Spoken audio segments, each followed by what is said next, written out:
Friends, AP PGCET 2024 admission portal అయితే activate అయిపోయింది. And మీరు ఇన్ఫర్మేషన్ బులెటిన్లో అయితే డీటెయిల్ నోటిఫికేషన్ని చెక్ చేయొచ్చు. నోటిఫికేషన్ ప్రకారం ఓసీ అండ్ బీసీ కేటగిరీస్కి రిజిస్ట్రేషన్ ఫీ వచ్చేసి 700 రూపీస్ అండ్ ఎస్సీ ఎస్టీ కేటగిరీస్కి 500 rupees. Web counselling registration 7th August నుండి 12th ఆగస్ట్ వరకు జరుగుతుంది. అండ్ సర్టిఫికేట్ వెరిఫికేషన్ వచ్చేసి 8th ఆగస్ట్ నుండి 19th ఆగస్ట్ దాకా జరుగుతుంది. And special categories like NCC, sports certificate verification physical మోడ్లో జరుగుతుంది. అండ్ వెన్యూ వచ్చేసి ఆంధ్ర లాయోలా కాలేజ్, విజయవాడ. అండ్ ఇది వచ్చేసి షెడ్యూల్. వెబ్ ఆప్షన్స్ వచ్చేసి 21st ఆగస్ట్ నుండి 23rd ఆగస్ట్ వరకు జరుగుతుంది. అండ్ మీరు వెబ్ ఆప్షన్స్ని అయితే 24th ఆగస్ట్న చేంజ్ చేసుకోవచ్చు.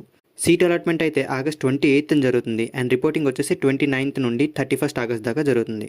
సో ఈ సర్టిఫికేట్స్ అయితే రిజిస్ట్రేషన్ టైంలో అవసరం అవుతాయి. సో వీటిని రెడీ అయితే చేసుకోండి. రిజిస్ట్రేషన్కి అవసరమయ్యే సర్టిఫికేట్ లిస్ట్ అండ్ ఈ వెబ్సైట్ లింక్ని అయితే డిస్క్రిప్షన్లో ప్రొవైడ్ చేస్తాను. అండ్ ఆల్సో రిజిస్ట్రేషన్ ప్రాసెస్ మీద అయితే మన ఛానల్లో ఒక వీడియో వస్తుంది. సో ఛానల్ అయితే సబ్స్క్రైబ్ చేసుకోండి.